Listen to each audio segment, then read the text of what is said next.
Sou Fred Amâncio, secretário de Educação do Recife. Há 1 ano e 4 meses, em função da pandemia da Covid-19, interrompemos as aulas presenciais em todas as nossas escolas e creches da rede do Recife. Nos últimos meses, estamos trabalhando muito em todas as nossas unidades para permitir a retomada dessas atividades presenciais tão importantes para a aprendizagem, mas especialmente para o desenvolvimento dos nossos estudantes. Elaboramos um protocolo sanitário em parceria com a Secretaria de Saúde que deverá ser observado por todas as nossas escolas e creches. Agora, nesta semana, vamos dar um passo importante. Estamos retomando as aulas presenciais em etapas. A partir deste dia 22 de julho, estamos retomando as aulas presenciais para os estudantes do 8º ano e 9º ano do ensino fundamental. No dia 27 de julho, será a retomada das atividades presenciais para os estudantes do 4º, 5º, 6º e 7º anos do ensino fundamental. No dia 3 de agosto, estaremos realizando a retomada das aulas presenciais para os estudantes do 1º, 2º e 3º ano do ensino fundamental, para os nossos estudantes de creche e pré-escola, ou seja, da educação infantil, e também para os nossos estudantes das turmas de educação de jovens e adultos. Neste momento, quero fazer um agradecimento muito especial a todos que fazem a nossa rede de educação do Recife, as equipes da Secretaria de Educação, inclusive aqueles que trabalham nas nossas escolas e creches, aos nossos gestores, equipes das escolas, professores, ADIs, AAEs, AADEs, colaboradores, enfim, todos os demais profissionais. Todos vêm trabalhando muito e que este momento seja um momento muito especial nesse processo de retomada para acolhimento de todos que fazem parte da nossa educação. Uma atenção muito especial e um carinho com todos os nossos estudantes. Que este momento seja um momento de fortalecimento da nossa educação. Sejam todos muito bem-vindos.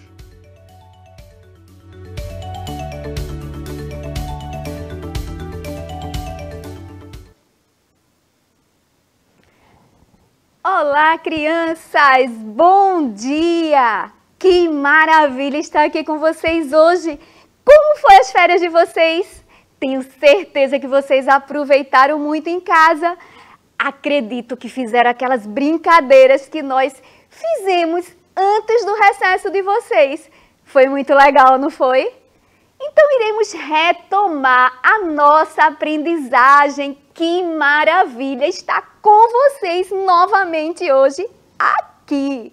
Eu sou a professora Márcia Cristina e iremos começar com a disciplina de matemática, que eu sei que vocês adoram, isso mesmo, e vamos aprender de forma maravilhosa. Vocês aí vão aprender tudo que vamos ver hoje, tá bom? Então vamos lá, a nossa aula do dia será para os 4º anos e as turmas de Acelera, isso mesmo. Então vamos nos animar, tirar essa preguiça e aprender comigo. Vamos lá? Vamos começar.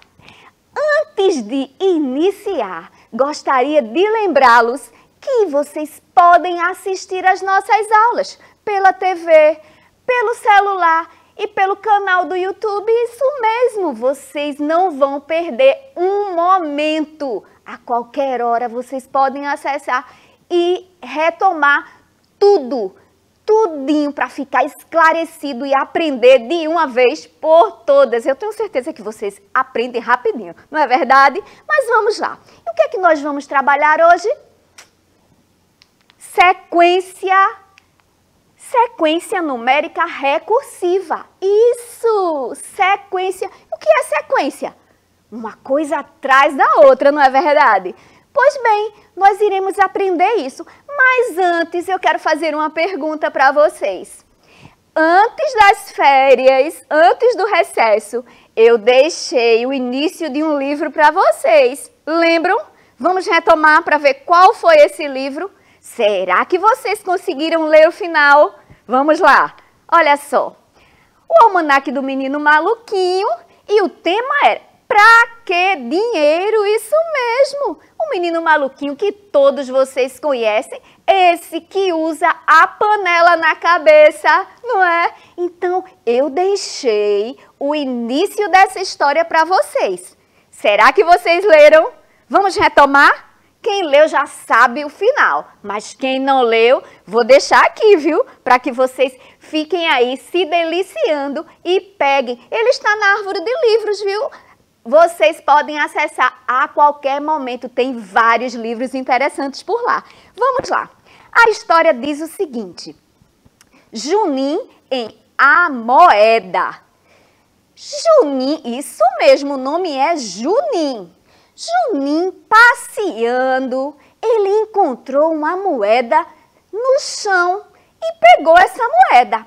Quando ele pegou essa moeda, ele logo pensou: aham, vou comprar um picolé.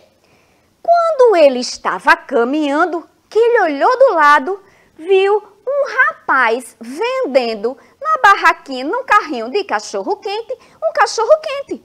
Lógico, né? Se é a barraquinha de cachorro-quente, se é um carrinho, só pode ser cachorro-quente. Então, ele já pensou: vou comprar um cachorro-quente com essa moeda que eu encontrei.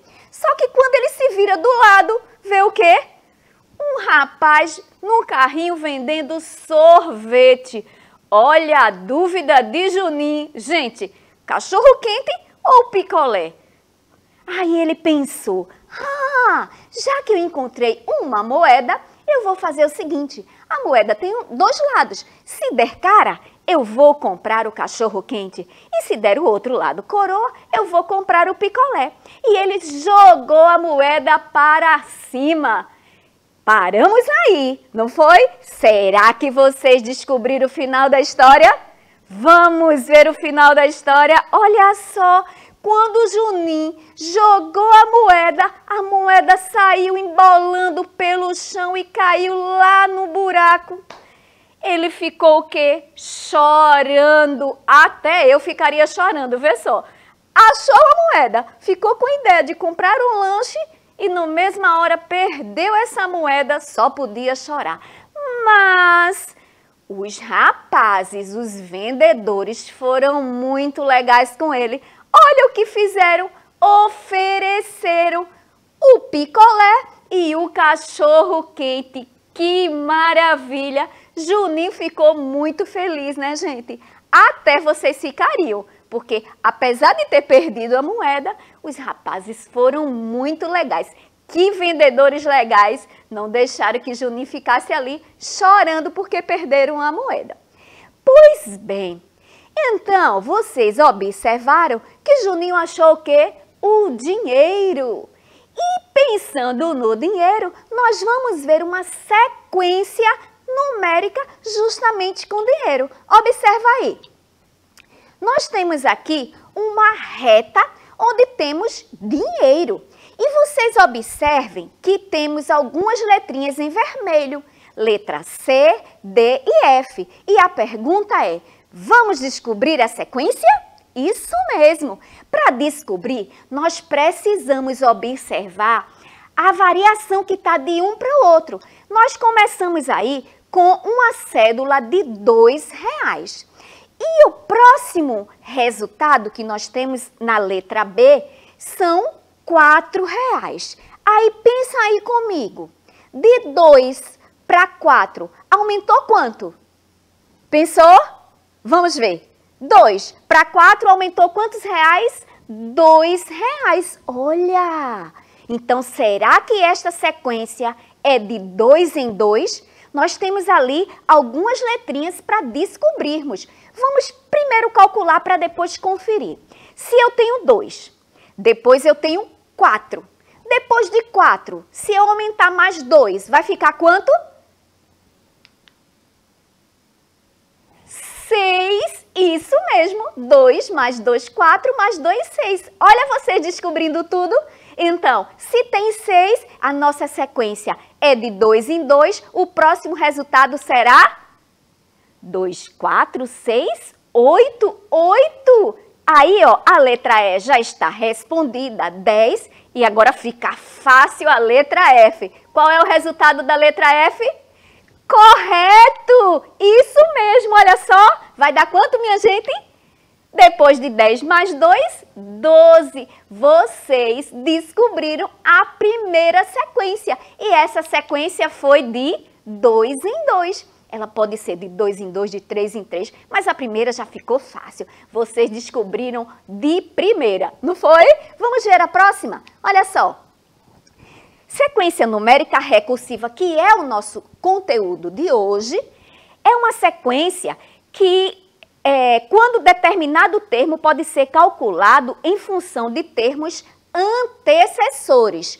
Ou seja, você precisa observar os números que vêm antes, às vezes até os números que vêm depois na sequência, para você observar qual é a variante, se é de 2 em 2, de 3 em 3, mas é necessário nós observarmos os antecessores, os números que vêm antes, certo? Aí vocês vão descobrir rapidinho, como vocês descobriram a primeira que nós vimos. Aí já sabem, fica muito fácil. Aí para outra, vocês vão tirar de letra. Olha só, nós temos aí os carrinhos de sorvetes que vocês observaram na história de Juninho. E olha a quantidade de picolés ou sorvetes que estão ali dentro. O primeiro carrinho tem 120 picolés. O segundo, 125. Pensa aí comigo, de 120 para 125, tá aumentando quanto, gente? 5? Isso mesmo! Vocês são maravilhosos, hein? Olha bem, 120, 125. E a gente tem o último número, que é 145 lá, a quantidade de picolés no carrinho de sorvete. Então, qual é a letra C? Se é de 5 em 5, qual será a resposta da letra C? Diz aí para conferir. Confere agora, vê se conseguiram acertar. 130. 125 mais 5, 130. E 130 mais 5 dá quanto? 135. E 135 mais 5 dá quanto, gente? 140. E o último, 145. Mais uma vez vocês conseguiram acertar. Então, essa variação aí é de quanto? De 5 em 5. Vimos a outra que foi de 2 em 2 e agora de 5 em 5. Tá fácil, não tá? Eu sabia que vocês iam conseguir. Vamos ver a próxima? Agora, a barraquinha de cachorro-quente. Lembra que Juninho queria também comprar o cachorro-quente? Olha só aí. Nós temos agora 50 cachorros-quentes aí dentro. 50 e o próximo número, qual é? 52. E aí? 50 para 52, qual está sendo essa variação? De 2, não é? Fica fácil assim. A letra C, qual é a resposta? Confere. 54. Se 54 aumentar mais 2, vai ficar quanto? 56. E 56 mais 2, fica quanto? 58. E o último número já estava lá, que é 60. Então, a variação aí é de 2 em 2. Muito bem. Vamos ver a próxima. Nós temos aí aqui, quais numerais na reta representam onde estão os objetos de Marcelo? Vocês estão vendo que Marcelo está aí no numeral 110. E temos uma bola e um dado. Depois do numeral 110, o próximo numeral que está aí na nossa reta numérica é 120. Então, de 110 para 120, quantos aumentamos? 10. Agora fica fácil. Se a gente descobriu que é de 10 em 10, olha só, o número que vai estar, o numeral que vai estar na bola será quanto? Se é de 10 em 10. Se estou em 120, para chegar na bola eu vou aumentar 10, vai ficar quanto? Confere aí com a gente. 130. Então, ó, um dos numerais na reta que estava faltando, o 130 da bola. Mas para eu seguir, depois do 130, se eu aumentar mais 10, vai dar 140. Aí chegamos no dado. Se eu tenho 140, se eu já descobri que é mais 10, vai ficar quanto aí no dado?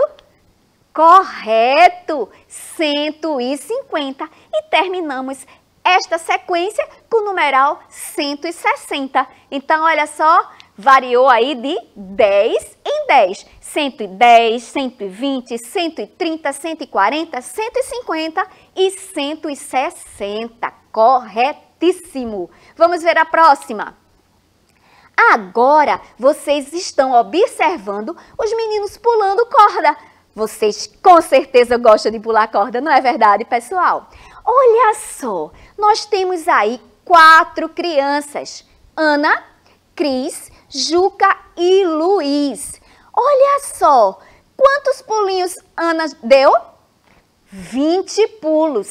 E Cris? Já está lá, 40. Aí, agora é com vocês. Eu quero saber de vocês quantos pulinhos deram Juca e Luiz. Primeiro, o que é que vocês têm que observar? Isso, variante. Está sendo de quanto em quanto? De 20 para 40. Quanto foi que nós aumentamos aí, pessoal? Fala logo para mim. Estou curiosa para vocês responderem corretamente, porque eu sei que vocês já sabem de tudo. Vamos lá? De 20 para 40 aumentou quanto? 20, isso mesmo! Vocês são demais, viu? Então, se 20 para 40 aumentou 20, se Cris deu 40 pulinhos, quantos pulinhos deu Juca? Vamos lá, confere. 40 mais 20 dá quanto? Correto, 60. E 60 mais 20 vai dar quanto, gente? Próxima resposta certa aí, diz pra mim, 80. Parabéns, mais uma vez vocês conseguiram. Essa sequência numérica ficou muito fácil para vocês, não foi? Também vocês sabem de tudo mesmo. Vamos lá, seguindo agora. Foi de 20 em 20, né, essa variação, e agora vamos ver um problema. Agora vamos para esse problema. Vamos ver se vocês conseguem. Pensa aqui comigo, vamos ler juntos. Júnior foi ao supermercado 3 dias consecutivos. 3 dias consecutivos significa que ele foi 3 dias seguidos. No primeiro dia, ele gastou R$20. Pensa aí.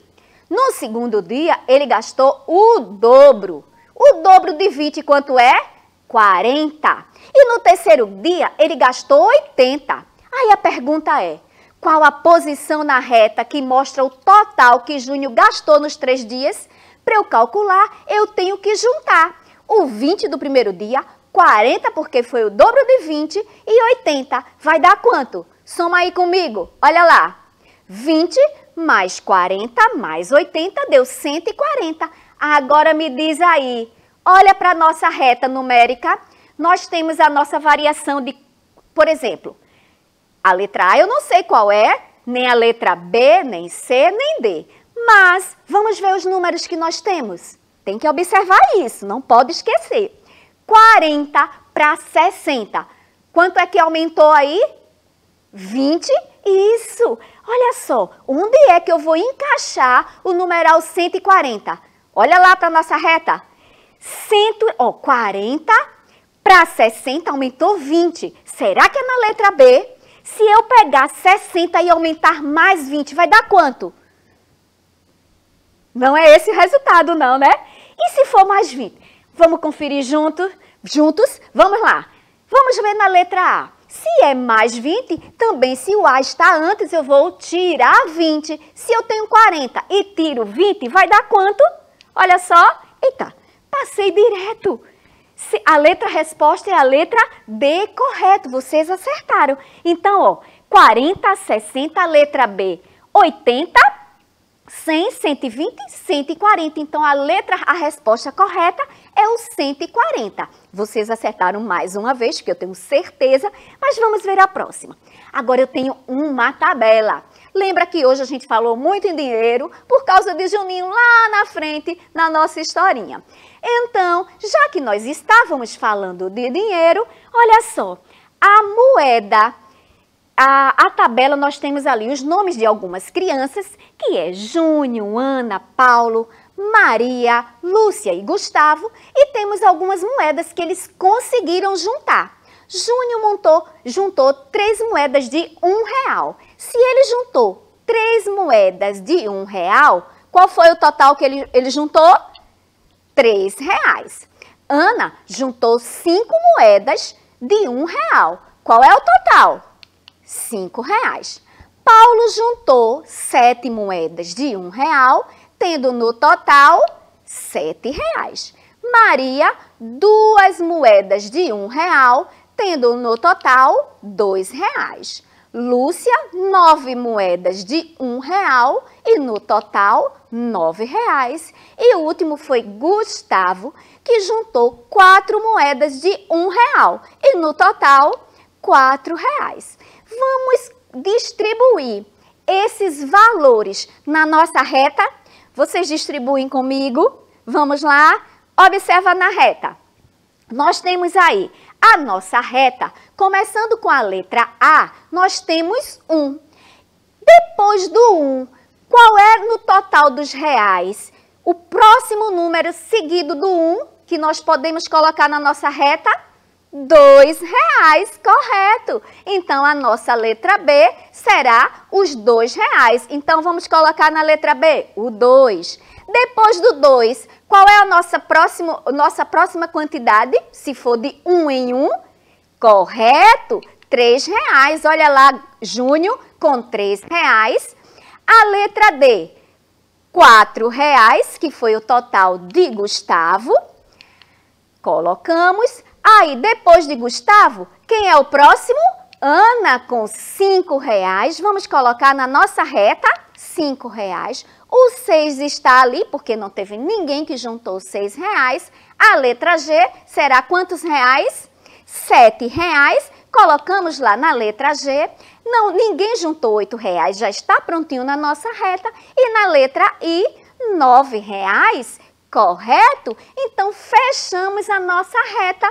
A nossa sequência numérica está aí de quanto em quanto, minha gente?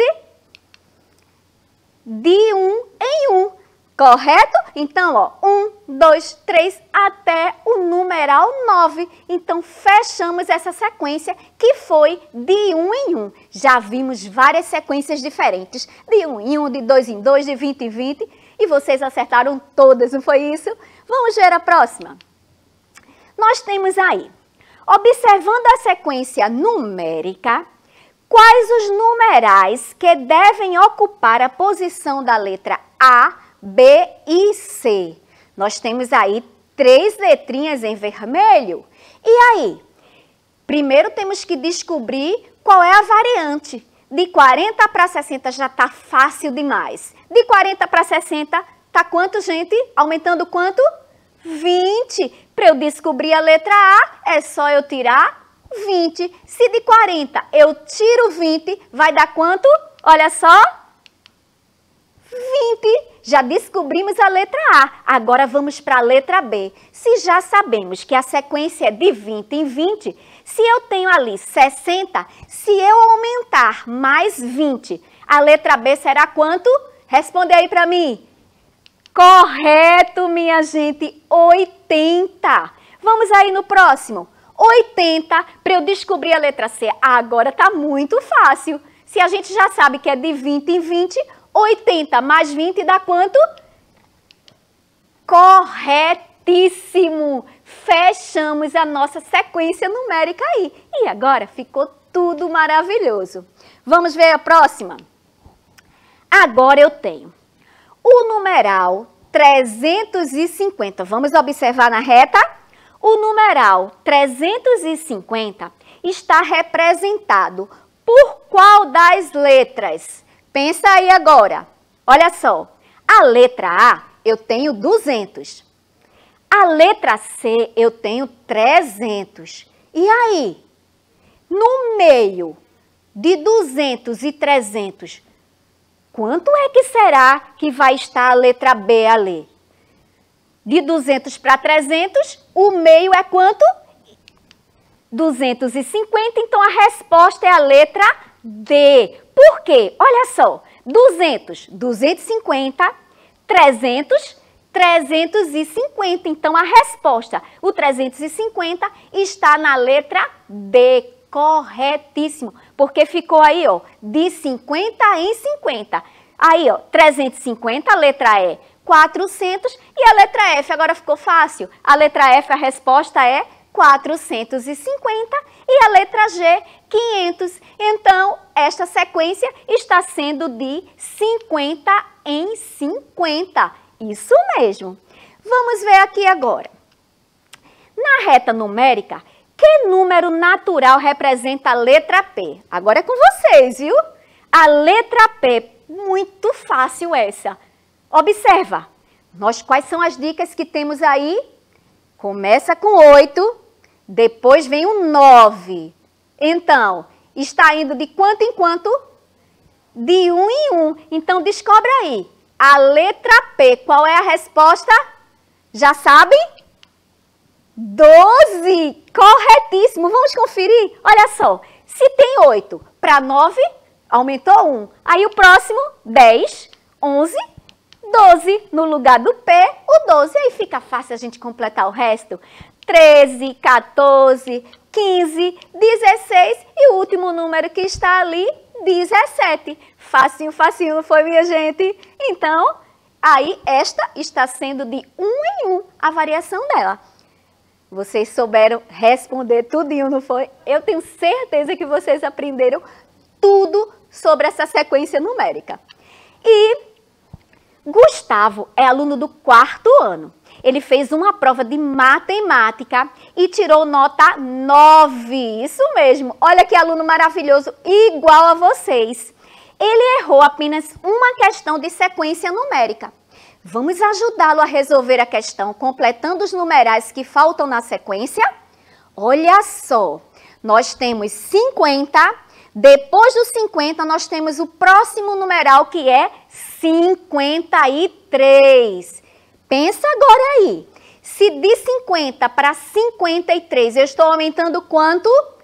3. Então, fica fácil agora, o primeiro número que está ali faltando, eu estou aumentando quanto? 3. Confere aí, porque eu sei que vocês já deram a resposta. 53, qual é o próximo número? 56. Aí aumentei mais 3, ficou 59. E 59 mais 3, ficou quanto? Confere a resposta, minha gente. 62. Aí, ó, mais 3, 65, mais 3, 68. Agora, o próximo número que vocês vão descobrir. 68 mais 3, quanto é que dá? 71. E 71 mais 3, conta aí pra mim. Qual é a resposta?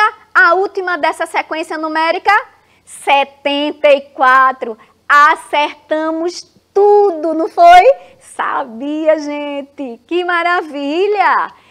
Agora, esta daí foi de 3 em 3, correto? E para a gente mudar um pouquinho, as sequências não precisam ser só com numerais, elas podem ser também com objetos. E eu escolhi aí os lanches, né? Pensando naquilo que Juninho estava querendo comprar quando ele encontrou aquele dinheiro na rua. Olha só, agora presta atenção na nossa sequência, que ela é com objetos. O primeiro objeto, o primeiro lanche que nós temos aí é um picolé. A letra B eu não sei. A letra C é uma fatia de pizza. E a letra D é um sorvete. Como é que eu vou adivinhar agora? Olha a dica. Começou a repetir a nossa sequência. Olha o picolé que está igual. Aí fica mais fácil. Se a minha sequência começou a repetir, qual será a letra B? Se o que ficou igual foi o picolé, e na nossa, depois do picolé, tem aí, ó, o pacotezinho de pipoca. Quanto é? Qual é o resultado da letra B? Pensa aí. Qual é? Qual é o lanche que eu vou colocar ali na letra B? Observa. Confere a resposta. Correto, gente. O pacote de pipoca. Agora ficou muito fácil. Olha a sequência. Picolé, pipoca, a fatia de pizza, o sorvete. Aí começou novamente a sequência. Picolé, pipoca, a letra G, quem é? A fatia de pizza. E o último, O sorvete, fácil, fácil, fácil. Muito legal a sequência com objetos também, né? Para fechar, vamos ver outra com objetos e vamos usar com carrinhos. Observe os carrinhos agora. Esse aí é um desafio, viu? Presta atenção. Quando a gente olha aí, nossa, não temos o primeiro objeto? Aí a gente tem que observar toda a sequência e ver qual é o objeto que está se repetindo aí, que está igualzinho. O carrinho que tem as rodas azuis. Agora é com vocês. Se vocês estão observando que o carrinho com as rodas azuis é o único que está se repetindo, então eu vou ver qual é que está junto dele que nos dá a dica para a gente completar a letra F, que fica mais fácil. Quem é que veio antes do carrinho das rodas azuis aí? Qual foi o carrinho? Para a gente colocar logo na letra F e ajudar na nossa sequência. Vamos lá? Correto! O Jeep verde, né? O carrão verde aí, que ele completou. Aí fica mais fácil. Olha agora, temos o Jeep, o carrinho azul. Aí vamos. Antes do Jeep, quem é que está vindo? Presta atenção para a gente descobrir a letra A. Olha direitinho. Conseguiram perceber qual é a resposta? Ah, o carrinho vermelho. Olha a nossa sequência. Carrinho vermelho, o verde, o das rodas azuis e o laranja. Aí começou de novo. O vermelho, o verde, os das rodas azuis e o último para fechar é o laranja. Gente, parabéns! Vocês conseguiram acertar todas as respostas. Muito bem! E hoje nós trabalhamos com sequência numérica recursiva. Isso mesmo! Relembrando a nossa aula. Sequência numérica é uma sequência que ela pode ser representada com numerais e também com objetos. É importante observar na sequência os números ou elementos que antecedem e sucedem o ponto procurado para descobrir a variação. Ou seja, vocês têm que observar as coisas que vêm antes e também as que vêm depois, porque elas dão as dicas para completarmos os pontos que não estão mostrando para a gente. E nós vimos também situações, problemas envolvendo sequências numéricas. Então, ficou muito fácil. Treinamos bastante. Eu tenho certeza que vocês não vão mais errar nenhuma questão de sequência numérica. E eu vou deixar para vocês uma atividade bem legal que vocês vão fazer, um desafio com os colegas de sala de vocês.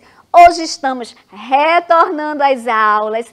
Então, vamos começar desafiando logo de início para ver. Olha como vai ser fácil. Primeira coisa, vamos observar? Peguem uma fita ou uma corda para montar uma sequência numérica. Se não tem fita ou corda, até um risco aí vocês fazem, mas desenrola isso aí. Depois de vocês pegarem essa fita ou essa corda, vocês vão pensar numa variante. Nós vimos hoje várias variantes na nossa sequência numérica. De 1 em 1, pode ser de 2 em 2, de 10 em 10, de 20 em 20. Você é quem vai pensar e dificultar aí, tá bom? Mas eu tenho certeza que todos os coleguinhas de vocês também vão acertar como vocês. Então, pensa nessa variante. Pensou, eu quero fazer uma sequência de 2 em 2 para o meu colega descobrir. Vai lá e faz, tá certo? Você é quem vai decidir essa variação. Então, vamos lá. Depois você vai montar a sua sequência e você deixa algumas lacunas, como eu deixei nos nossos exercícios, para que vocês descobrissem as respostas. E para finalizar, vocês vão compartilhar a sequência de vocês com seus colegas e peça que ele descubra as respostas que faltam.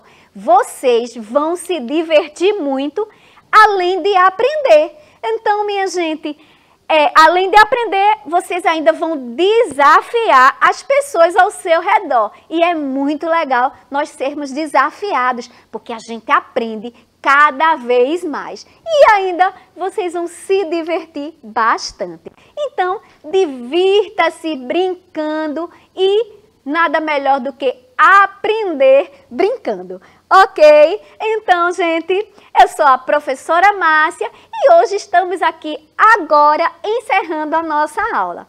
Então, um cheiro grande no coração de vocês e até a próxima aula.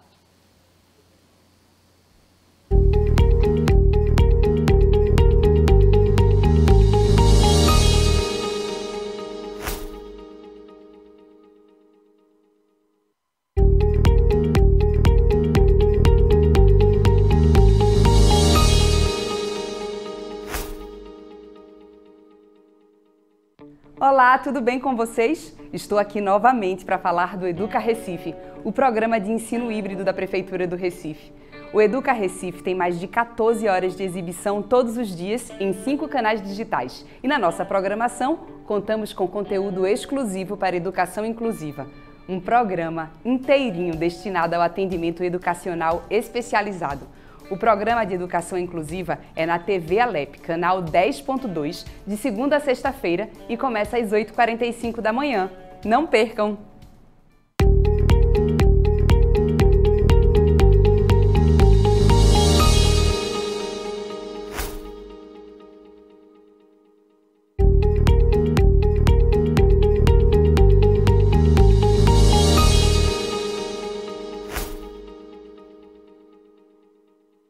Olá, tudo bem com vocês? Estou aqui novamente para falar do Educa Recife, o programa de ensino híbrido da Prefeitura do Recife. Desta vez, eu venho conversar com vocês sobre os dias e horários de exibição das aulas do Travessia e Educação de Jovens e Adultos, o EJA. Então presta atenção que eu vou explicar tudo bem direitinho. O canal 22.3 contemplará os estudantes do Travessia com aulas das 7h30 da noite até as 7h45 e da Educação de Jovens e Adultos, módulos 1 ao 5, com exibição de aula das 7h45 da noite até as 9 horas. Anotem tudo direitinho, os canais e horários das aulas de vocês e se programem para as aulas. Em breve, eu volto com mais novidades do Educa Recife. Até já!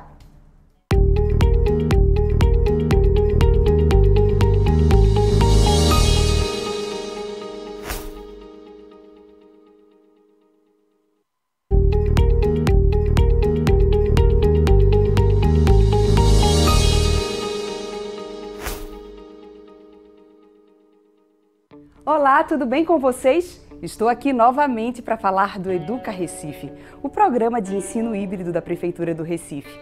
Mas desta vez eu venho conversar com vocês sobre os dias e horários de exibição das aulas da educação infantil.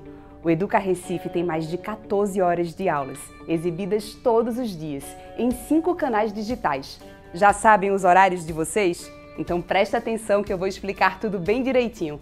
O programa de educação infantil é exibido de segunda a sexta-feira, sempre às 8 horas da manhã, na TV Alep, no canal 10.2. Neste programa, as crianças têm acesso a um conteúdo educativo, lúdico e muito divertido. Também tem o Momento do Bebê, onde as famílias das crianças de 0 a 3 anos contam com orientações e dicas de especialistas. Então anotem os canais, os horários das aulas de vocês e se programem. Eu volto em breve com mais novidades do Educa Recife. Até já!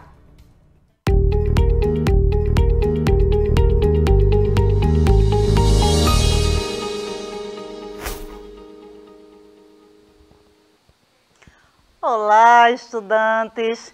Tudo bem com vocês? Estamos de volta, após o recesso. Tenho certeza que vocês aproveitaram esses dias para descansar, para brincar, ficar juntinho com a família de vocês, mas não esqueceram de estudar um pouquinho, porque não pode deixar de estudar, né? Estudar é importante e a gente se deixar vai esquecendo os assuntos e as informações que a gente teve lá desde o iniciozinho, quando começou as nossas atividades. Então eu tenho certeza que vocês estão aí firme e forte e prontos para retomar. Vocês estão lembrados, eu sou a professora Mauriceia, vou trabalhar com vocês hoje Geografia para os 4º anos e acelera, tá certo? E aí a gente vai aqui ligadinho conhecer alguns assuntos bem interessantes que eu sempre trago nas aulas de geografias, não é?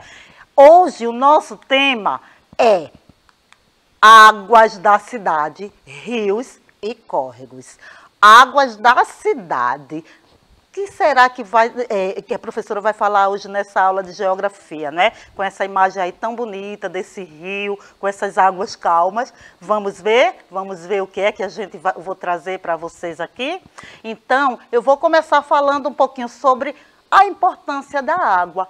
Água é fonte de vida. Não importa quem somos, o que fazemos, onde vivemos, nós dependemos da água para viver. A gente utiliza a água para muita coisa. E aí, na aula de hoje, a gente vai perceber, conhecer um pouquinho onde a gente encontra essa água na cidade, como ela é utilizada e o que é que a gente pode fazer para que ela não acabe. A água é um recurso natural que deve ser cuidado, deve ser preservado e nós hoje vamos conhecer, vamos falar um pouquinho sobre isso. Como é que a gente faz para poder manter esse recurso natural usável, né, que a gente possa utilizar, para que a gente possa estar aproveitando dele. Então, vamos lá, vamos caminhar para ver se a gente trabalha um pouco mais.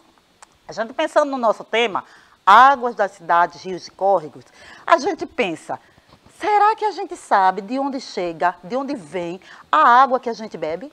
A água que cai aí na nossa torneira, a água que a gente toma banho. De onde será que vem essas águas? Será que vocês sabem? Pense aí um pouquinho. Aquela água que a gente utiliza para várias coisas dentro de casa, né? Lembra disso? O que é que a gente utiliza a água? Para escovar os dentes, para tomar banho, para lavar as mãos, para lavar a roupa que nós usamos. E eu tenho certeza que vocês estão aí pensando várias utilidades que a gente dá para a água. Na nossa casa, no nosso trabalho, né? Trabalho da mamãe, do papai, da nossa família. A gente utiliza a água para quase tudo na nossa vida. A água é fonte de vida, como eu falei no início da aula. Estão lembrados? Então, eu estou trazendo aí para vocês uma imagem de uma pessoa que está tomando água, né? Ela está tomando água. E essa outra imagem aqui, essa pessoa está pescando. Então, a primeira está tomando água e a segunda está pescando. O que será que essas duas imagens têm em comum? Será que elas têm algo em comum, gente? Sim, elas duas estão utilizando a água para alguma coisa, para alguma atividade. Uma está tomando água, está usando para matar a sede, e a outra está pescando, está praticando uma atividade que pode ser econômica de lazer, né? Algumas pessoas pescam por sobrevivência e outras pessoas pescam porque gostam. Então, a água do rio serve para isso. E é isso aí o que tem em comum, a água do rio. Elas estão utilizando água e esta água vem do rio. Mas o que será um rio? Rio é um curso de água natural que corre de uma parte mais elevada para uma mais baixa e que deságua em outro rio, no mar ou em um lago. Então, isto é um rio, certo? E no Brasil, a gente tem uma grande variedade de denominações para estes cursos de água. Alguns chamam de rio, riacho, ribeirão, córrego e outros. Depende da região em que você mora, mas todas elas têm a mesma função, a mesma finalidade. E aí a gente para pensar um pouquinho, quando eu falo no Brasil, é uma grande variedade de denominações para esse curso d'água. E na cidade que nós moramos, a gente tem muita familiaridade com os rios, porque nós temos alguns rios que cortam a nossa cidade, que é a cidade de Recife, a cidade que a gente mora. E nós temos dois rios que a gente conhece bastante, que é bastante falado. Eu tenho certeza que vocês já devem ter visto, já devem ter passado por eles. Quem já foi ao centro cruzou as pontes que cruzam esses rios, que é o rio Capibaribe e o rio Beberibe, não é? Então, em Recife, nós temos 2 rios bem conhecidos. Temos outros rios? Temos o rio Tigipió e outros. Mas conhecido que a gente... Todo mundo, quando fala em Recife, a gente fala, Rio Beberibe, Rio Capibaribe. Então, assim, Recife é uma cidade que tem bastante água e a gente vê por aí. Então, além dos rios, temos canais, temos córregos, talvez até um que passe aí próximo à sua casa, não é isso? E como será que está a condição desses rios, desses córregos, desses canais? Vocês já olharam? Vamos pensar um pouquinho sobre isso também durante a nossa aula, tá certo? Então, como é que a cidade consome essa água? Como é que ela utiliza? Né? A cidade, ela consome a água de diversas formas. Os habitantes da cidade podem usar as águas dos rios para combater incêndios, dos sistemas de refrigerações e ar-condicionados, da limpeza de veículos, de vias e de prédios, entre outros. Volto a dizer, quando eu falo limpeza de veículos, de vias, de prédios, de calçadas, a gente deve pensar um uso consciente para essa água. A gente não pode estar desperdiçando, mas usamos sim a água para todas essas coisas que eu acabei de mostrar para vocês, né, que eu acabei de falar. Então, a gente usa a água para várias utilidades. Na cidade, temos também vários usos. Além desses que eu já falei antes, a gente também usa para o consumo doméstico e para as atividades de subsistência, de vivência, que aí a gente vai ver um pouquinho também sobre isso, além das atividades industriais. Então, os rios são de fundamental importância para a cidade. Ela é importante e a gente tem que cuidar deles. A gente vai conhecendo um pouquinho mais e vemos isso. Então, além do que já foi falado, também as atividades econômicas, de indústria e de lazer. A gente usa, professora, as águas para o lazer? Claro que sim, gente. Acabei de dizer antes, tinha um homem pescando naquela imagem que eu mostrei para vocês. E aí, eu disse, a gente pode usar as águas dos rios para pescar, a gente pode usar a água do rio para navegar. Existem cidades que têm transportes no rio, que usam as águas dos rios como sistema de transporte, e outras também como sistema de lazer. Aqui em Recife nós temos algumas atividades de lazer que são feitas nos rios, alguns passeios de barcos, partindo do Marco Zero e de alguns portos que também são feitos para lazer. Algumas pessoas que utilizam o rio para passeios de lanchas e outros. Então, sim, podemos utilizar os rios para o lazer, para as indústrias, para as atividades econômicas, para as atividades domésticas e outros. É importante que a gente comece a perceber esse uso e também o uso consciente dessa água, ok? Então, qual é a importância dos rios para as comunidades ribeirinhas? Vamos pensar primeiro que comunidades ribeirinhas são essas. O que é comunidades ribeirinhas? Comunidades ribeirinhas são as pessoas, as comunidades que vivem às margens do rio, não é? Então, existem pessoas que moram às margens dos rios, que moram próximo dos rios e que possuem alguma atividade econômica ligada a esses rios, seja de artesanato, seja de sobrevivência, de subsistência, seja pescando para vender. Então, assim, esse rio ele é utilizado como atividade econômica e eles tiram daí os seus sustentos. Então, essas comunidades ribeirinhas, elas dependem do rio para a sua sobrevivência. Essas pessoas que vivem à margem do rio sobrevivem de pesca, de agricultura, porque plantam ali nas margens dos rios e fazem ali uma agricultura de subsistência.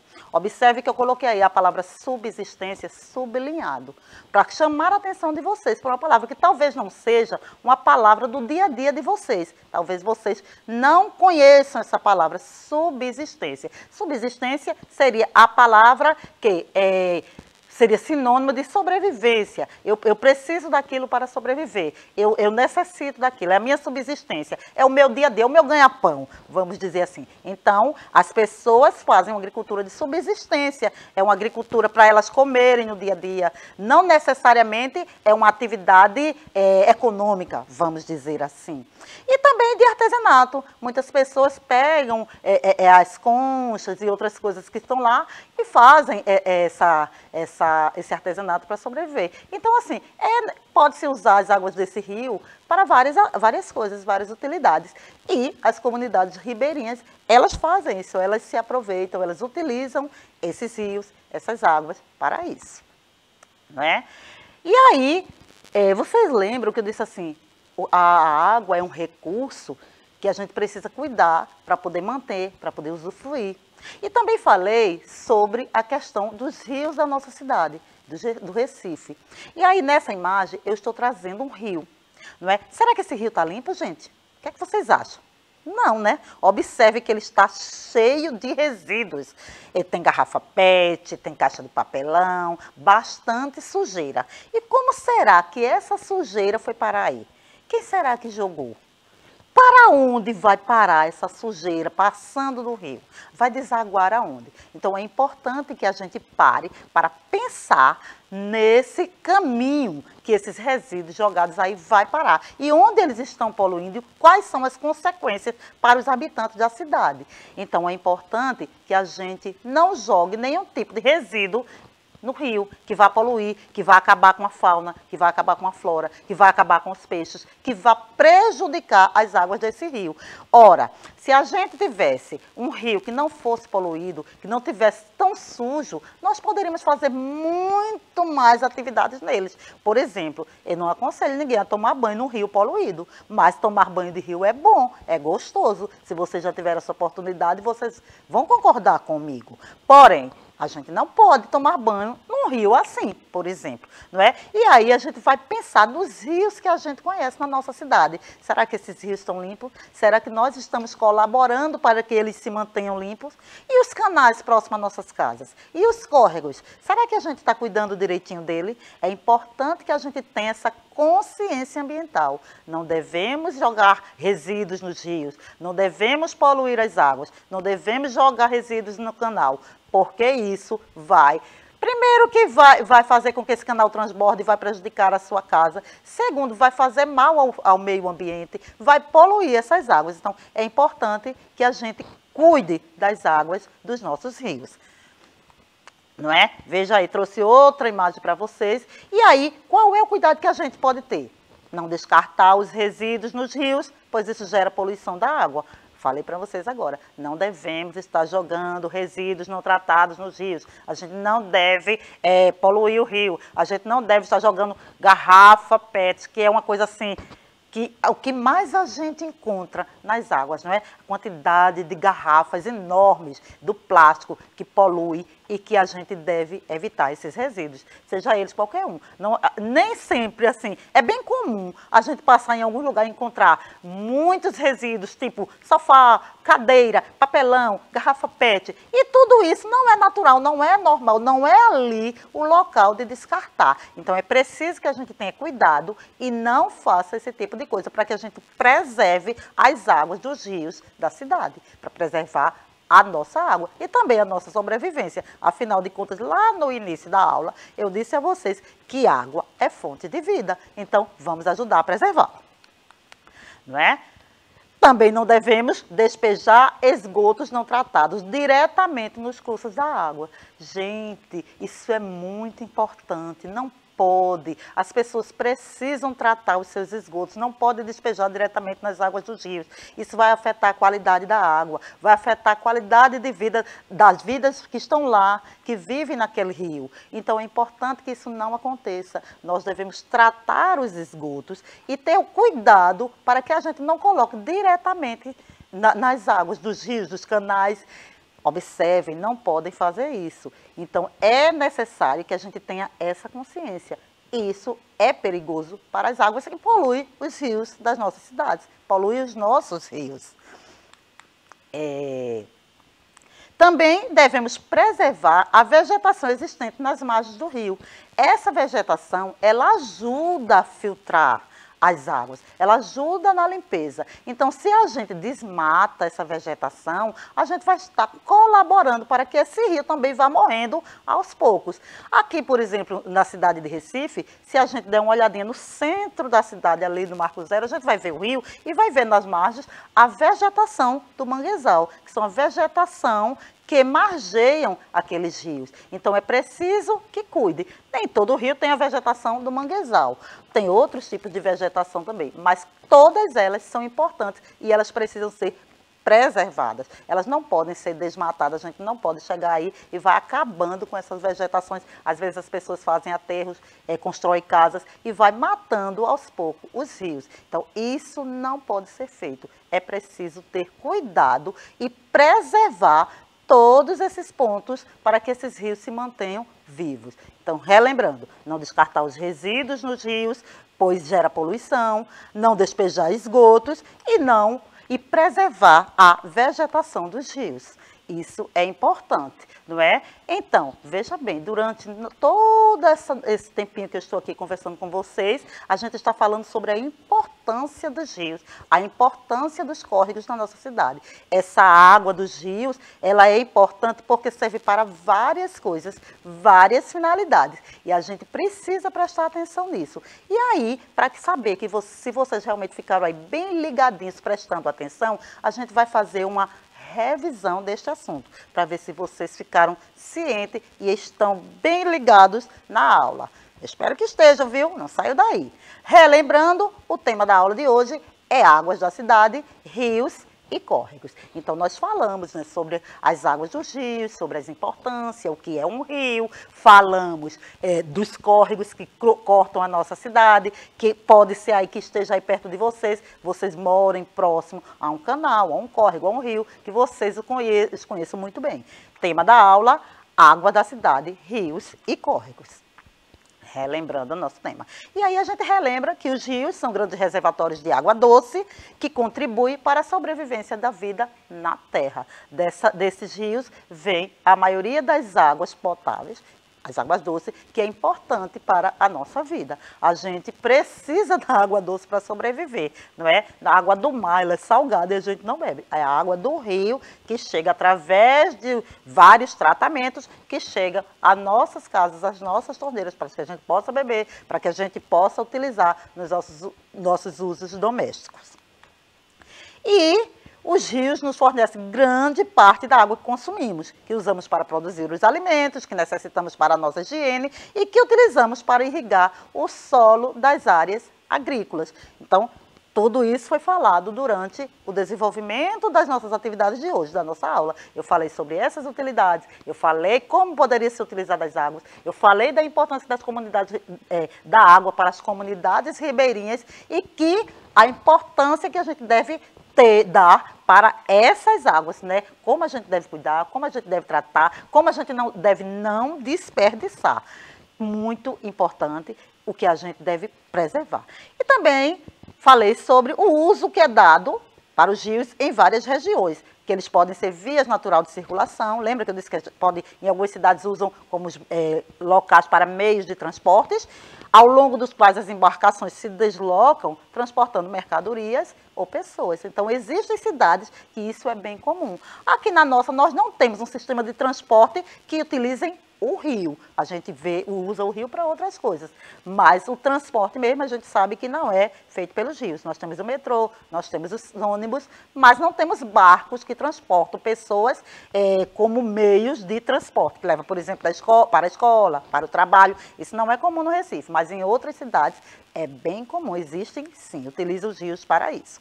E os rios são usados também na produção de energia hidrelétrica e na exploração da pesca como fonte de alimentos. Então, as águas dos rios também são responsáveis pela energia que chega na nossa casa. Quando, nas construções das usinas hidrelétricas, é o rio que dá a força, né, para poder essa água, para poder essa energia chegar na nossa casa. Então, olha aí um outro uso da água que eu não tinha falado ainda para vocês. A questão da energia que chega às nossas casas. Então, como vimos, a gente usa água para muitas coisas. É muito importante que a gente cuide dela. Preserve esses rios. Então, relembrando, Não descartar os resíduos nos rios, pois gera o quê? Poluição de água. Não despejar esgotos não tratados diretamente nos rios ou córregos, porque vai sujar esses rios, vai causar poluição. E preservar a vegetação existente nas margens dos rios. Esses 3 pontos que eu falei sobre preservação são fundamentais. Claro que existem outras coisas que a gente pode fazer para preservar as águas dos rios, né? As águas dos rios, as águas dos córregos, e que é importante a gente ver. Mas, na aula de hoje, é importante que vocês se liguem nesses pontos, que vocês foquem, que nós devemos preservar, a importância que essa água tem, o que é que a gente pode fazer para cuidar das águas que estão aí na nossa cidade, que faz parte do nosso dia a dia, da nossa vida. E é importante que a gente crie essa autonomia e tenha esse cuidado, que a gente comece a perceber na nossa cidade, como parte dos habitantes da cidade, essas águas tão importantes para a nossa vida.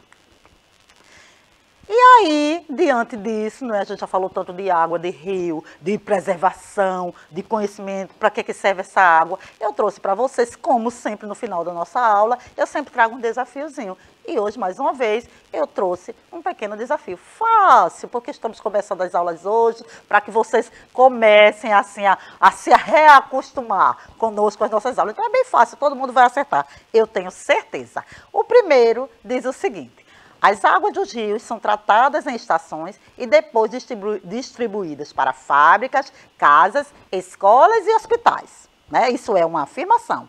E aí eu mostro para vocês a figurinha de um menininho aí tomando banho. Eu espero que ele não demore muito nesse chuveiro para não desperdiçar água.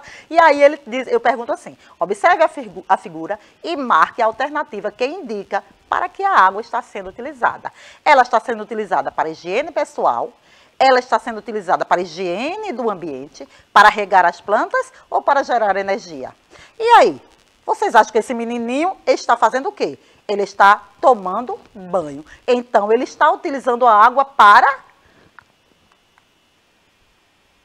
Isso mesmo, para a higiene pessoal. Higiene pessoal, ele está tomando banho. Se ele estivesse escovando os dentes, era higiene pessoal. Se ele estivesse tomando banho, era higiene pessoal. Se ele estivesse lavando os pratos, seria os cuidados domésticos, não é? E por aí vai. Então, a resposta correta é a primeira, higiene pessoal. Ele está tomando banho. E isso é muito importante, né, minha gente? Tomar banho é importantíssimo. Cuidar da nossa higiene pessoal é muito importante. O menininho está correto, viu? Está muito certo.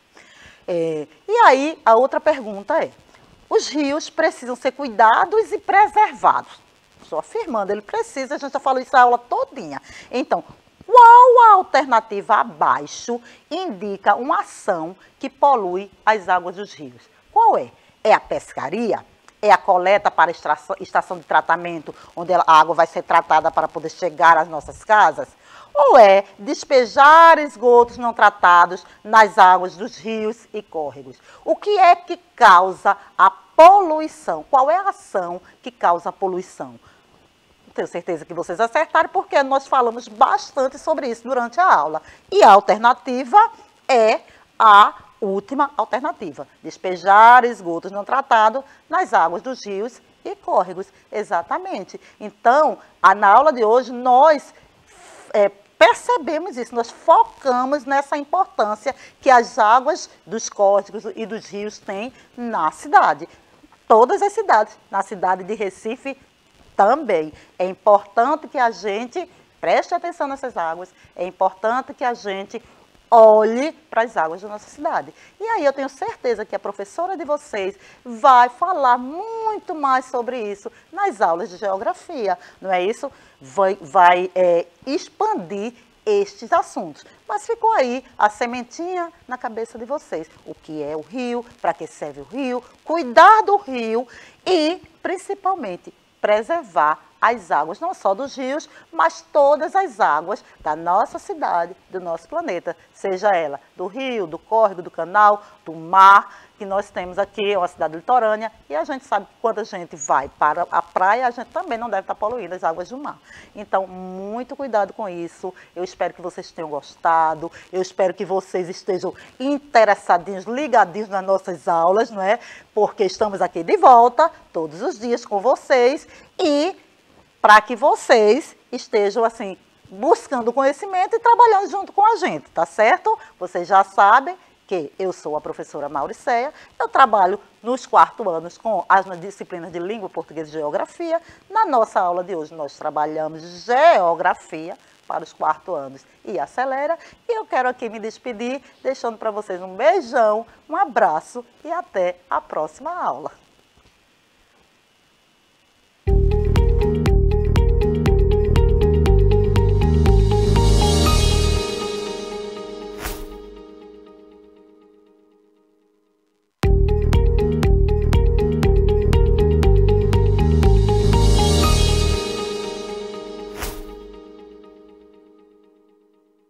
Olá, tudo bem com vocês? Estou aqui novamente para falar do Educa Recife, o programa de ensino híbrido da Prefeitura do Recife. Mas desta vez eu venho conversar com vocês sobre os dias e horários de exibição das aulas dos anos finais do ensino fundamental. Então presta atenção que eu vou explicar tudo bem direitinho. Na TV Nova serão exibidas as aulas do 6º ao 9º ano. As aulas do 6º ano serão exibidas de 7h30 às 9 horas da manhã. Já o 7º ano do ensino fundamental, anos finais, das 9 horas às 10h30 da manhã. E do 8º ano do ensino fundamental, anos finais, das 10h30 ao meio-dia. Atenção! As aulas para os estudantes do 9º ano do ensino fundamental, anos finais, serão exibidas na TV Nova, canal 22.1, todos os dias, das 8h30 às 10 horas da manhã. Então anotem direitinho os canais e horários das aulas de vocês e se programem para as aulas, hein? Eu volto em breve com mais novidades do Educa Recife. Até já!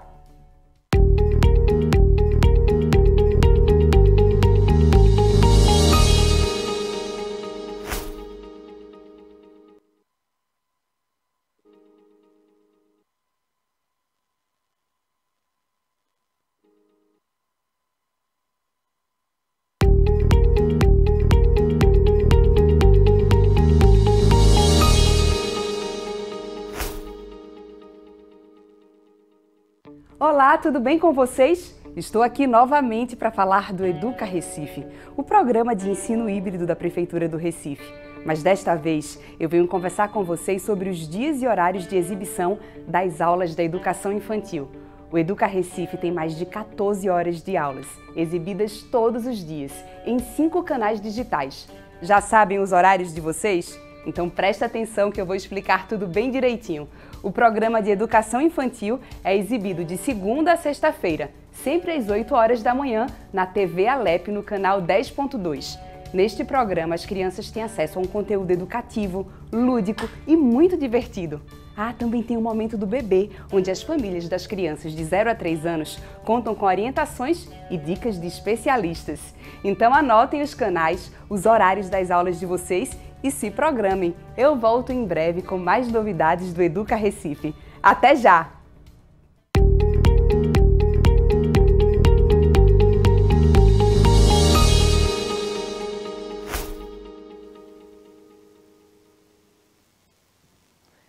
Bom dia, pessoal! Como vocês estão? Tudo tranquilo?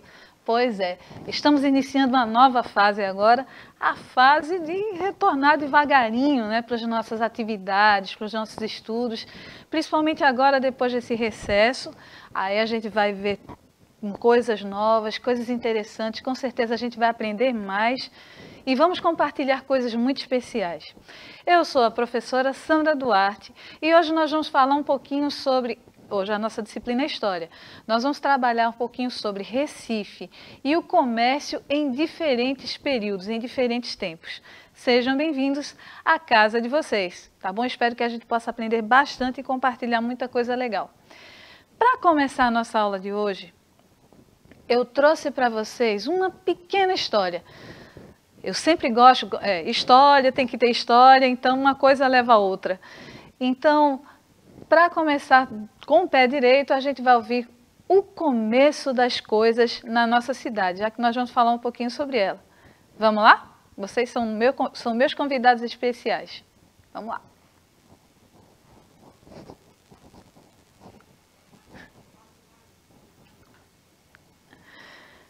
Em 1500, os portugueses chegaram ao Brasil. Desculpa. em 1500, os portugueses chegaram ao Brasil e foram logo tomando posse em nome do rei. Tomo posse desta terra em nome do rei. Bom, eles desembarcaram em Salvador, na Bahia. Ah, gente, desculpa de novo. Vamos lá. Vamos começar de novo. Eles desembarcaram em Salvador, na Bahia. Quem conquista uma nação, cuida logo em colonizar. Tudo bem. Portugal demorou um pouco em investir na colonização. Preferiu primeiro explorar as terras. E aí, alguém sabe o que viemos fazer aqui? Por enquanto, nada. Deixa o rei decidir. Bom, somente 30 anos depois, resolveu Portugal investir na colonização da nova terra. Em 1534, o Brasil foi dividido em 14 lotes de terra. Eram as capitanias hereditárias. Dessas 14 capitanias, eram 12 pessoas para administrar. Bom, essa ideia não deu muito certo. Ou deu certo demais somente em 2 capitanias, a de Pernambuco e a de São Vicente.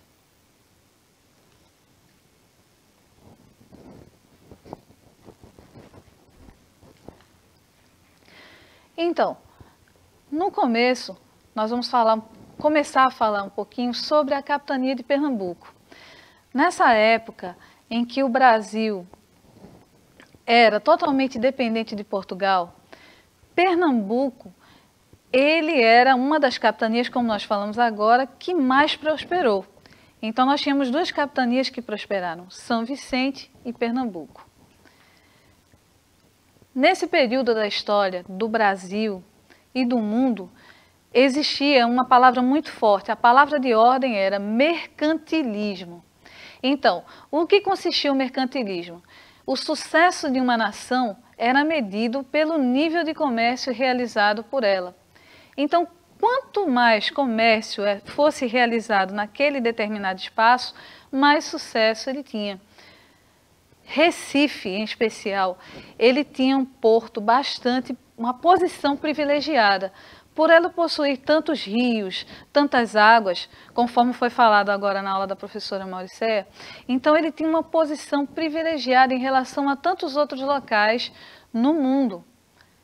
Seus portos favoreciam bastante o transporte de mercadorias indo e voltando. Mas isso foi o começo da história. Recife começou com uma pequena cidadela que fazia parte da cidade de Olinda. Então, nós éramos apenas uma colônia de pescadores, de marinheiros, muito pequena, muito inexpressiva naquele período. Então, aos poucos, com o desenvolvimento da cidade, dos portos, Recife foi mudando de imagem. De pequeno povoado de Olinda, ele foi se tornando uma cidade independente, um grande centro comercial. E lembra daquilo que eu falei antes, no slide anterior? Era a época do mercantilismo. O mercado é que valia tudo durante esse período. Se existisse o comércio muito forte, então a cidade também era fortalecida. E aí nós entramos na fase da ocupação holandesa na nossa cidade. Foi o que a gente chamou de período do Recife holandês, de 1630 a 1654. Nesse período, nós tínhamos como governante, durante uma boa parte desse período, né, o Maurício de Nassau. Ele foi o governante mais expressivo desse período, e durante o seu governo, Recife se tornou uma cidade definitivamente comerciante. Então, como a gente havia falado antes, o comércio é quem determinava o sucesso ou não de um determinado local. E a partir desse instante do domínio holandês aqui em Recife, ele começou a prosperar. Por quê? Maurício de Nassau, ele trouxe artistas, ele trouxe cientistas, trouxe estudiosos, pessoas de várias áreas do conhecimento e construiu também pontes aqui na nossa cidade. Mas acontece que, em determinado período, Nassau foi demitido. O período dele aqui na nossa cidade acabou. E voltou à Holanda. O que aconteceu? Essa atitude desagradou os senhores de engenho. Em 1648 e 1649, houve grandes batalhas nos Montes Guararapes contra os holandeses, mas só foram expulsos do Brasil em 1654, na Batalha de Campina do Taborda. Algo interessante sobre o governo de Maurício de Nassau, que a gente deve destacar, é que, além dele ter trazido estudiosos, cientistas, artistas, pessoas, como a gente falou antes, de várias áreas do conhecimento, ele também financiava os engenhos aqui no Recife, aqui em Pernambuco também como um todo. Por quê? O açúcar era um produto tão importante para aquele período que ele foi chamado de ouro branco. Então, nós havíamos prosperado, lembra das capitanias hereditárias do passado? Nós havíamos prosperado justamente por causa dessa condição de termos um solo bom, um clima favorável ao cultivo da cana-de-açúcar. Esses foram fatores que ajudaram a nossa cidade a se desenvolver. Então, existia uma troca entre o povo do Recife e, no caso, os comerciantes recifenses e, no caso, os holandeses. Nós fazemos todo o trabalho de cultivo da cana-de-açúcar e caberia aos holandeses fazer o refino, a transformação dessa cana, a extração, no caso, do açúcar desse material, né, da cana-de-açúcar. Então, Maurício de Nassau ele foi uma figura muito importante para a nossa cidade. Ele investiu muito nessa questão do desenvolvimento do cultivo da cana-de-açúcar. Quando acabou esse período de Maurício de Nassau aqui, não foi tão agradável para os senhores de engenho, para aqueles fazendeiros da época. Exigia-se muito dinheiro, muito investimento para que essa cana-de-açúcar gerasse renda para as pessoas da época. E os outros governantes que ficaram aqui no lugar de Nassau não foram tão simpáticos. Daí a razão também da expulsão desses holandeses aqui da nossa cidade, do nosso estado. Então vamos seguir a nossa viagem através da história. No Brasil do século XVII, havia duas classes muito importantes, nesse período depois da expulsão dos holandeses. A primeira classe que a gente fala, claro, existiam outras classes, isso é importante também ressaltar, nós tínhamos a classe dos mascates. Quem eram os mascates? Eram comerciantes portugueses que emprestavam dinheiro aos fazendeiros com a cobrança de juros altos. Então, lembra? Nassau, durante o período holandês, ele investia bastante nessa questão dos fazendeiros. Exigia-se um custo muito alto para produzir a cana-de-açúcar aqui e o açúcar também. Eles ganhavam muito, mas também era necessário muito investimento nessa área. Aí o que acontece? Com a saída de Nassau e a saída também dos holandeses, os mascates tiveram a oportunidade real de crescimento. Dessa forma, eles investiam também, eles emprestavam dinheiro aos fazendeiros. Só que os juros deles eram altíssimos e isso desagradou aos fazendeiros. Outra classe também que a gente destaca nesse período eram os produtores brasileiros, os chamados senhores de engenho, os fazendeiros do algodão, do fumo e das mineradoras. Eles possuíam grandes terras e precisavam investir recorrendo constantemente aos mascates. Então, existia uma dependência realmente muito forte entre os fazendeiros e os mascates, que eram pessoas agora que a gente pode dizer que geriam todo o movimento do cultivo da cana-de-açúcar aqui na nossa cidade. Bom, isso aí foi um problema muito sério que causou a Guerra dos Mascates.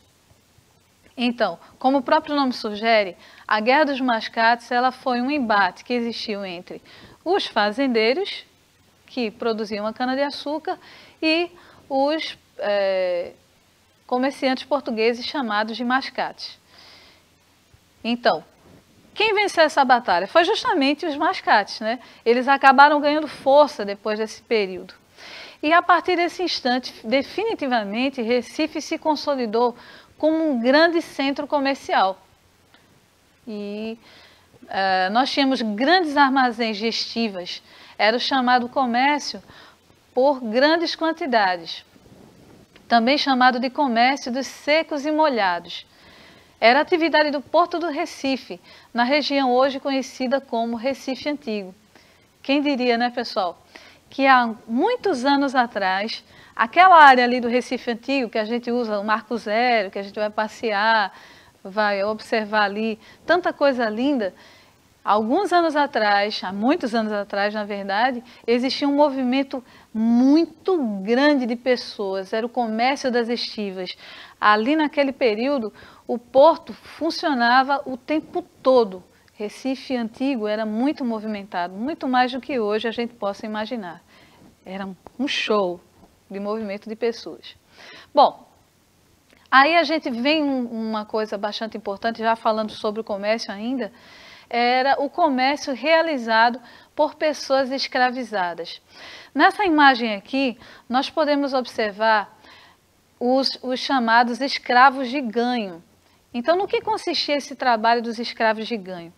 Eram escravos, pessoas escravizadas, na verdade, que estavam, tinham os seus senhores, né? E os seus senhores, eles tinham habilidades diferenciadas, esses escravizados. Por exemplo, faziam uma comida muito gostosa, uma cocada, uma tapioca, uma pamonha, qualquer coisa assim nesse sentido. E os senhores viam, além do trabalho deles em casa, a possibilidade de ganhar mais. E estipulavam um valor para esses escravizados. Diziam, olha, vocês vão para a rua com balaios e vocês vão comercializar esse produto na rua. Vocês vão ter uma meta, então vocês, batendo essa meta, vocês vão trazer uma parte para a gente aqui na fazenda e o resto vocês podem ficar. Com essa atitude, muitas pessoas conseguiram comprar o documento de liberdade, chamado alforria. Então, o comércio dos escravizados também foi muito importante para o desenvolvimento da nossa cidade nesse período da antiguidade, né, a gente pode dizer. Vamos seguir. Enquanto isso, no bairro de São José, concentrava o comércio varejista nas ruas.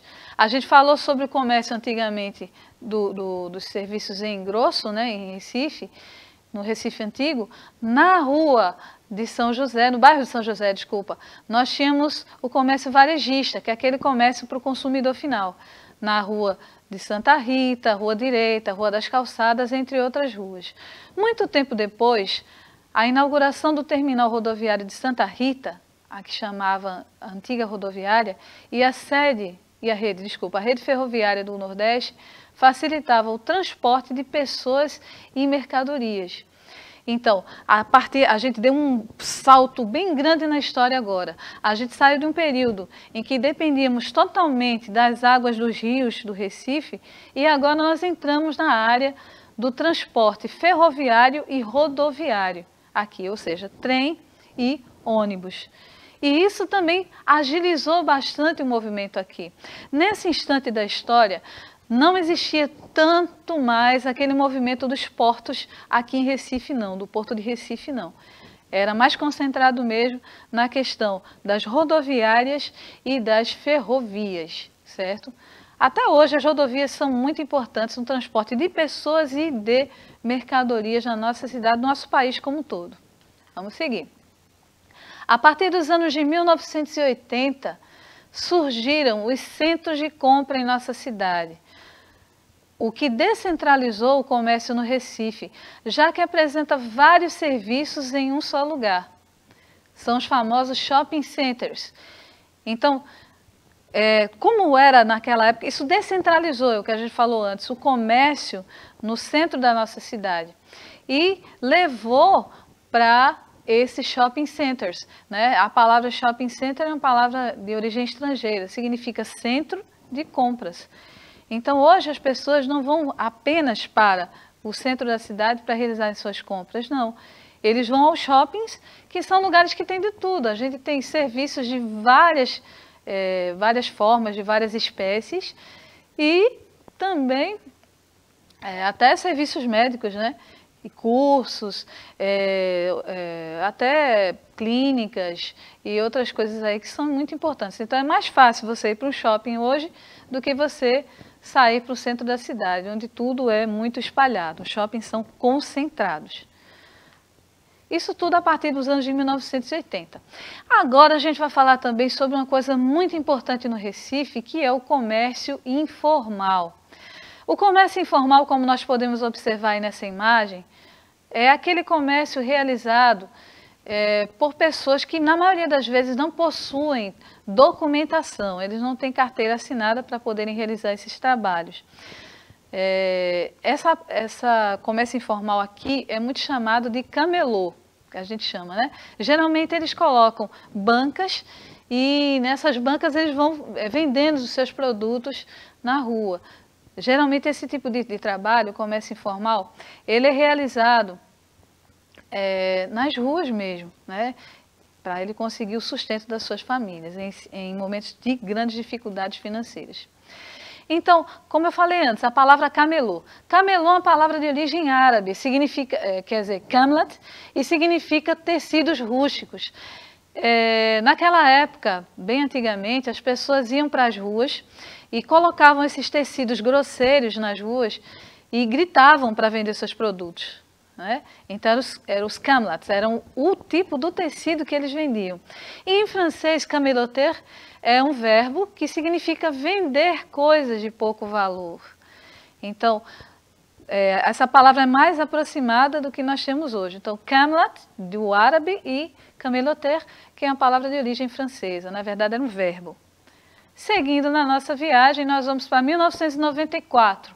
Foi inaugurado o Calçadão dos Mascates, que é o chamado camelódromo. Lá também nós temos vários tipos de comércio e serviços na nossa cidade. Temos cursos também, nós temos desde a venda de CDs, DVDs, produtos para celulares, periféricos, computadores, roupas, comida, enfim, vários tipos de serviços nesse camelódromo.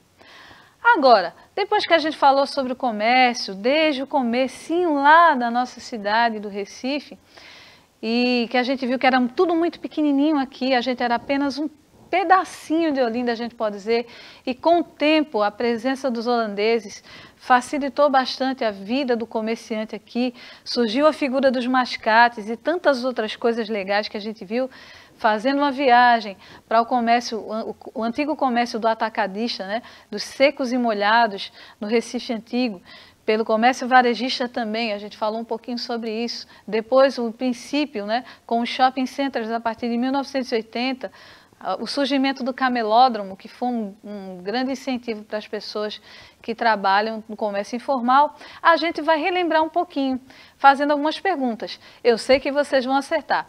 Olha aí, a primeira pergunta que nós temos aqui é: quanto tempo durou o governo holandês no Brasil? Então, pensa aí um pouquinho, comenta em casa, tudo de acordo com o que a gente estudou hoje, tá? Segunda pergunta: qual a importância da influência dos holandeses em nossa cidade? Então, o que foi que os holandeses vieram fazer aqui? Por que foi tão importante essa presença deles aqui? A gente falou bastante sobre isso há pouquíssimo tempo atrás, é só puxar um pouquinho da memória. E a terceira pergunta do dia é: quem eram os mascates do passado e na atualidade? Então, temos uma diferença aí, né? A gente fez uma viagem sobre a história do Recife, falando sobre os mascates de antigamente e quem são esses mascates hoje, de acordo com tudo que a gente estudou. Gente, quero agradecer a vocês a participação na nossa aula, espero que vocês tenham gostado.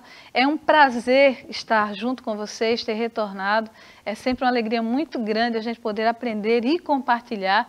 Se você tiver alguma dúvida, pergunta lá para a tua professora, entre em contato com ela, com certeza ela vai te ajudar, tá bom?